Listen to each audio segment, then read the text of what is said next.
On today's episode of In the Wheels, we're happy to introduce you to Esther Wong. She's an emerging talent, especially on the track. She races for the Irish elite track team, and she recently changed nationalities to race for Ireland.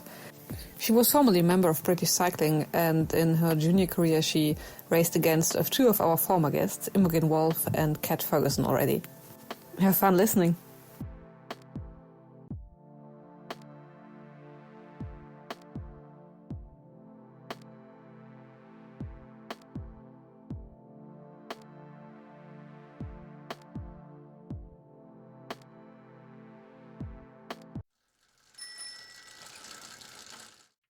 Hi, thank you so much for joining me. How are you doing tonight? I'm good, thanks. Yeah, I've just got back from Zonhoven World Cup today, actually, so a bit tired. Yeah, I bet, because obviously right now it's what's known, at time of recording, this is going out a couple of weeks later, but this is curse period of cyclocross, it's the big part of the season. So how are you finding that in general? Um, I find it really fun. It's my first time doing a cross season. I'm normally like a full one because Mm, I'm normally got track commitments and um so I wouldn't really have the time to go over and do these sorts of races. mm. Um, but it's yeah, it's finding the balance between my training for road as well and track. It's a yeah, it can be difficult, but I think with my coach we're working quite well with it. Um, Mm. and yeah, it's just really cool to experience the cross season. Yeah, because you've been doing quite a few. Sorry, I'm looking at a different screen where I've actually got my notes on. So if you see me looking away, that's why. You've done a few of the cyclocross races this year. Um, I just found out I actually watched you at one because you did Derby, which I was actually able to be at. Oh yeah. Um, and then you did your home cross, I guess, in the World Cup in Dublin. Hmm. And we'll get a bit onto that in due course as well. But yeah, it's just how do you find balancing the different disciplines? Because we've seen you on the road, we've seen you do crits, we've seen you do national series, junior races. Obviously, you're stepping up to the elites now. You're doing cyclocross. You've just been with the track team, um, training with Ireland. That's you're very spread out, let's say. How do you find that balance, especially this year? Because I'm going to assume you had A levels to contend with as well. Just Yeah. how do you do it all? Um, well, it is quite hard in a sense, but then the way we're balancing it, it makes it possible. So with A levels this year, my school was actually really like helpful.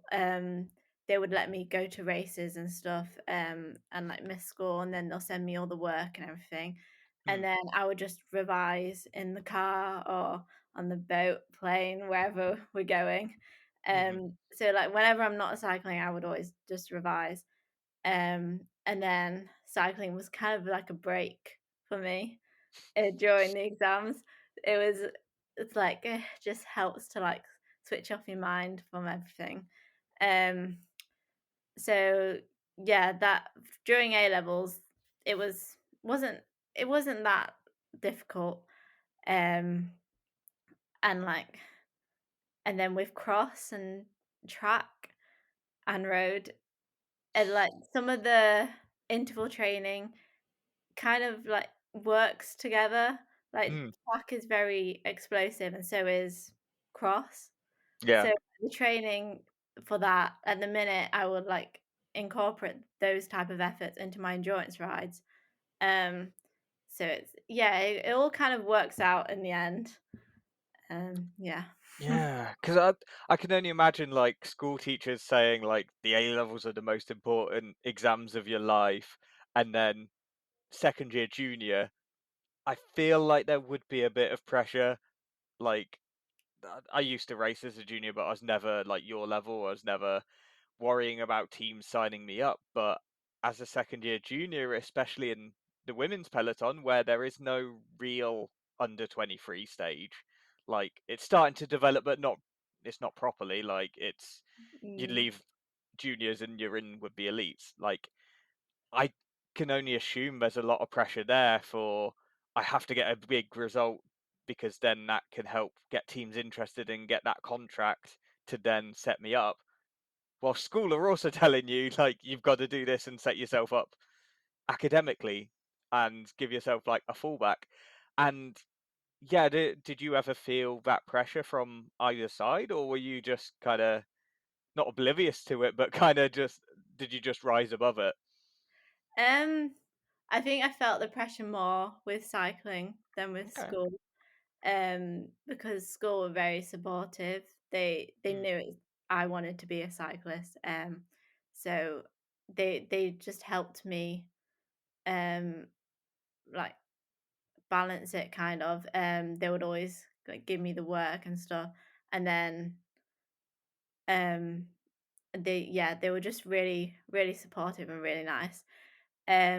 But with cycling, yeah, it my first year junior didn't go well. So Okay. second year junior was like it felt like there was a lot of pressure on that year. Um, I'm surrounded by a lot of really good Mm. riders.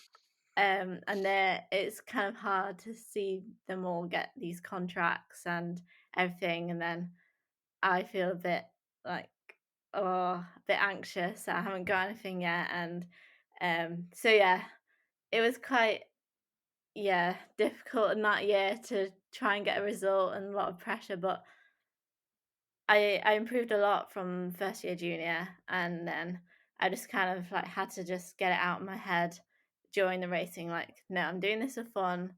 Um, so don't put too much pressure on myself and just get to the finish and see what you have. So, yeah. Yeah, also I can again, I'm having to assume because I've not been in this situation myself, but if you're on a team where there's really strong riders, like if you're doing Nations Cup, then you've got Kat to support and Imogen was like on fire at Binder. Like if you're having to do a job for the team, like is a external team gonna ever see that side of things, or are they just do you know what I mean? Like it's the results of the sort of flashy bit, and if Mm, you're doing the unglamorous bit of dragging the peloton back, like big teams, maybe they're not seeing it because it's not, as I say, it's not glamorous, it's not flashy, but it's still mm. incredibly important, and you can't win a race without that sort of rider. So did that ever play on your mind where you're like, I kind of need a result for myself, even though like I'm having to ride support sometimes? Um, not well. When I was riding with GB, I was happy to like play the part for the team because Hmm. the team win, it feels good. So like working as a team, I enjoy it and it helps me like learn for the future for the bigger pro racing. Um, and then because not all races I was with GB, so I would be with Shibden Hmm. for other races and other Nations Cup that GB weren't entering. So then with Shibden, we didn't have any like team Okay. tactics. It was just like you could ride for yourself. So it was those races where I could, yeah, ride for myself. Oh, that's good.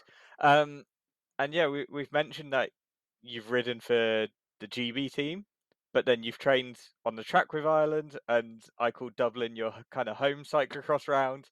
Mm, Um, because and the reason for that is since the summer and going into the winter, you've kind of switched allegiances, I guess, if you want to call it that.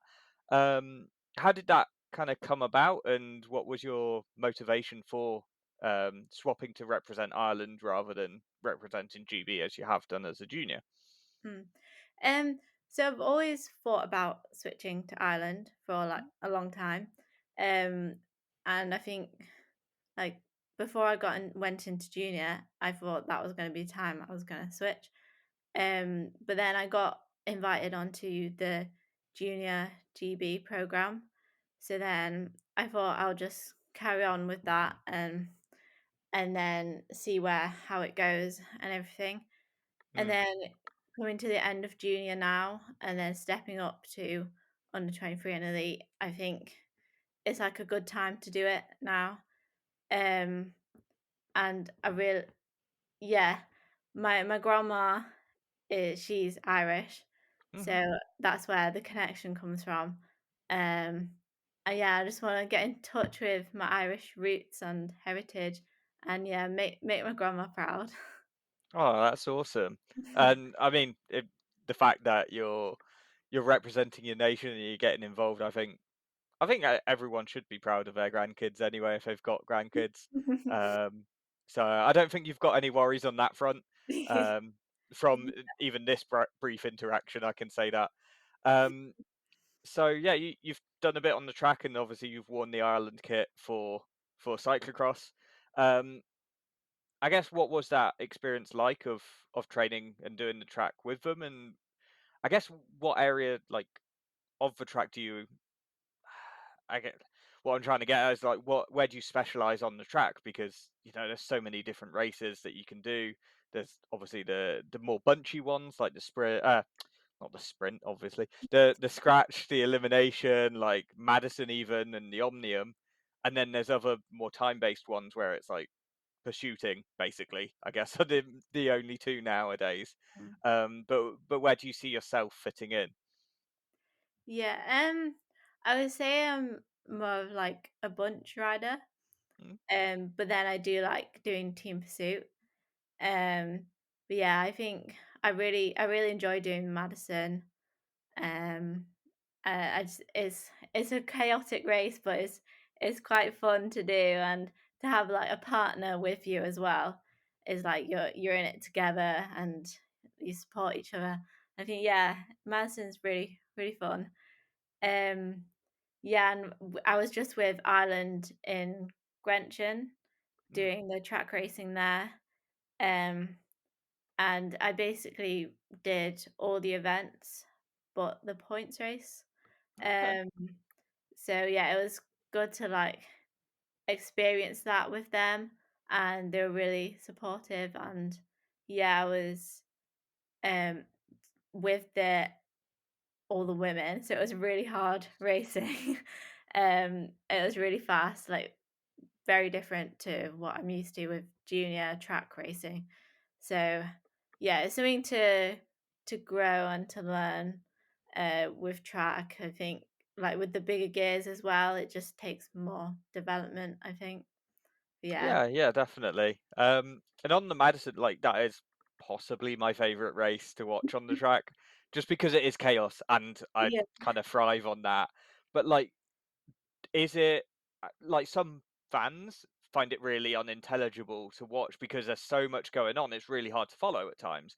And you know, I find that like if there's people popping off the front taking laps and then people getting dropped off the back losing laps and then Yeah. meeting somewhere in the middle, it can just be a bit of a cluster. Um, is it as chaotic when you're in there? Like, are you able to assess where you are, or is it easy to kind of slip away silently because everyone's a bit confused after a while? I think it's no, in the race it's not that chaotic, I don't think. Okay. If you're well, if you're at the front, it's not chaotic. It's like when you're nearer the back of the group and then you have to go over everyone's changes. Mm, Uh, it gets tiring and everything. And then it starts like splitting, and then you do have to do a bit of maths and like check where riders are, who's in front of you, how many more points do you need. So that bit is a bit complicated, but I mean, I guess if you're the strongest one, it's quite easy to go off and off. yeah, Yeah. yeah. Tactics are great if you're kind of they can enhance you, but if you're the strongest anyway, it's kind of like well, just ride them off. Like Cam Meyer used to do it in the men's points race. Like it just take like 3 laps, like it was Yeah. nothing. It's like well, I guess he's won then, easy. Um, Whereas it's probably harder when you're right in the mix and you really have to work. Um, Mm. Although I'd hope it's like adding up to adding 5 and counting up to 4 are usually the two. I guess adding 20 as well for the big laps Yeah. are usually the main maths parts that you would need. Um, but yeah, like I guess what kind of style of rider are you more generally? So obviously the endurance, but kind of sprinty explosiveness from Madison, and as you said, cyclocross, like where the start is the hardest part. Like everyone is fresh, but everyone has to sprint because if you don't, then you're at the back and then you're struggling. Yeah. And if you get a bad start, it's worse than having a bad middle or a bad end. So yeah, I guess the question really at the heart of it is, what style of rider are you for those who are kind of unfamiliar with your work? Mm, I think I struggle with this question a lot. Okay. Um, I'm I'm not sure because I think I'm still a bit too young to know for Mm. sure what kind of rider I am. Um, but I think in terms of like in road, I'm quite good at punchy races. Like Watersley was quite like a punchy race. Mm. Um, and I think yeah, I'm not a pure climber, but I can get over some climbs. Um, I wouldn't say my sprint is great, but at the end of a long road race, I think my endurance is good enough to have a fresher legs for a sprint. So yeah, I think with cross as well, the start is the hardest part for me. Mm. 'Cause I don't think I'm as quick off the line as others. So yeah, the start is always a bit of a struggle, especially these last couple of races have been gridded at the back, so the Of start is course, yeah. always really important. Yeah, so I'm always spending the rest of the race just trying to catch up. Yeah, and it's one of those things like it almost self-fulfills where if you're at the back, it's harder, which means you have to use more energy getting to the front to get the ranking points. But when you get them, then you're able to get a better gridding, which means it's easier at the start, and then you can get even more points because you're closer to the and got more energy. And it kind of it's a yeah self-fulfilling cycle, I guess, of just earning points, and it's one of those difficult things. But yeah, your Wattersley, I'd only just noticed because I've got your stats on screen from first. I tend to go to them for a lot of things, Mm. but like Wattersley, um, getting third overall at any level, I would argue, is incredible. Uh, especially at juniors. Like juniors are so hotly contested as well because everyone's trying to get that contract for next year, essentially. So everyone's really amped up. No one's having a get round race, you know. Yeah. Um, so are you someone who thinks that you're more into stage racing, or given that you said like you basically gave the dictionary definition of what a classic specialist should be is someone who can get over most of the climbs, who can sprint at at the end of a long hard day, maybe isn't the quickest sprinter, but can still has a turn of speed at the end and can win through tactics as well. Like, is that where you see yourself, or are you thinking actually stage races and that building on that consistency is where you're going to go? I'm not sure because I really enjoy stage racing. Because I just like the idea of just race after race and working your way through.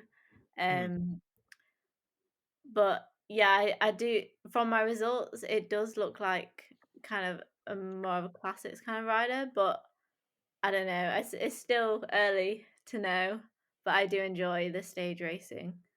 mm. Well, yeah, I guess it's one of those. It's really tricky. I was actually discussing this last night with someone of like, if I was a GC rider, I'd probably get bored. Like, because you're constantly having to be a bit switched on of watching for risks and not Mm, letting anything go. Or if you're just a sprinter going for that day, like if a brake goes up the road, you're like, oh, okay, that's one opportunity gone. But tomorrow I get another shot at the stage win, and that's all that I care about, not the Mm. overall win. Do you know what I mean? It's kind of Yeah. different in a way, and I'd Yeah. just be bored of having to be like always fighting for my place at the front. Um, but again, everyone's different, and I think that's incredible. And as you say, like your results show one thing, but there's still a lot of time to come for you and your career. Yeah. And speaking of which, you're making the step up to Hess and joining that team. Um, I guess, yeah, how did that come about? Because contracts, it sounds so dry and dull, but to me, it's like, it's exciting because it's something I've never seen and experienced. And Mm. yeah, like, how did that come about? Were they the only team offering, or were you having to select them ahead of others? And yeah, how did you make your final decision? Um, so I had a few teams, a few Conti teams, Mhm. that were offering me a place. I did like, yeah, it was quite late in the year that Hess, um, like asked me to Mhm. join. Um, so yeah, I had a bit of decision making because they're all quite close, these Conti teams. Like, there's not much in Mm. them that makes them different. But I think with Hess, it seems like a really good setup. And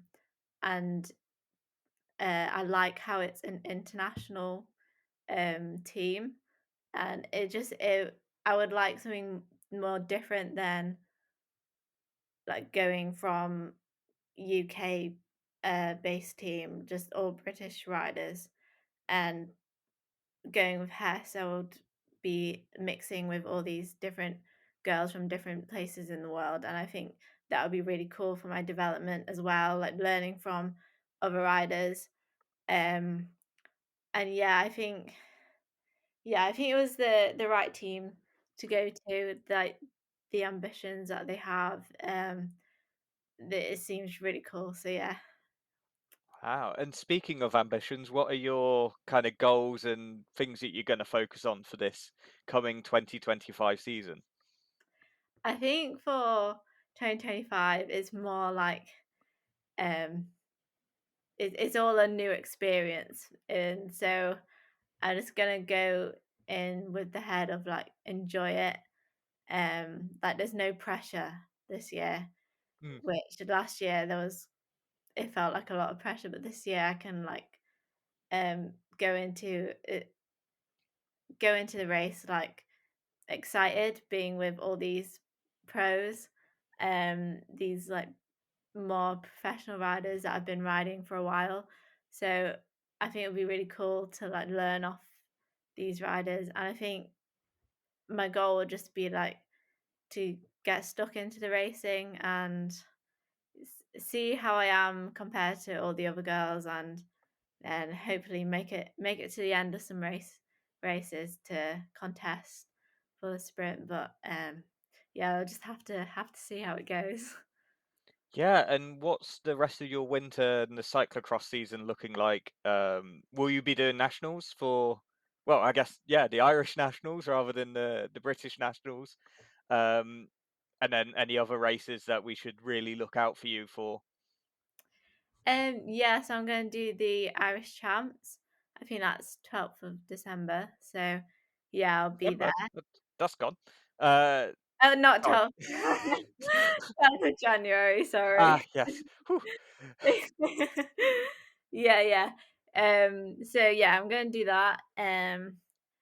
And then I might be doing some more racing in January, end of January in Belgium, I want to Probably, say. yeah. I Yeah, I mean, think. it's a likely place for cyclocross to happen, let's be honest. Yeah, Belgium or Holland, one of the two. Um, so yeah, uh, the plans for cross are a bit kind of up in the air because Hmm, it's not my main focus. yeah. So we'll just like see as it comes, and yeah. Awesome. Well, yeah, how can people keep up with you on social media? Just see, I guess, follow your journey and your story through next year and yeah, years to come as well. Yeah, I think. Well, I post after most races on Instagram, Hmm. so yeah, that'll be up up there of what I do. Um, yeah. Awesome. Well, yeah, your Instagram will be on screen now, and I'll put it in the show notes as well, so that people can find it. So if they are passively listening, as some people like to, now's your time to look at the screen and actually see what we're talking about, because there'll be a lovely graphic here. And then, yeah, obviously go follow Hess as well. I'll put theirs up in the show notes as well as us. And yeah, thank you so much for your time, and I wish you like tons of success in the coming months and years. Thank you. Thanks for having me.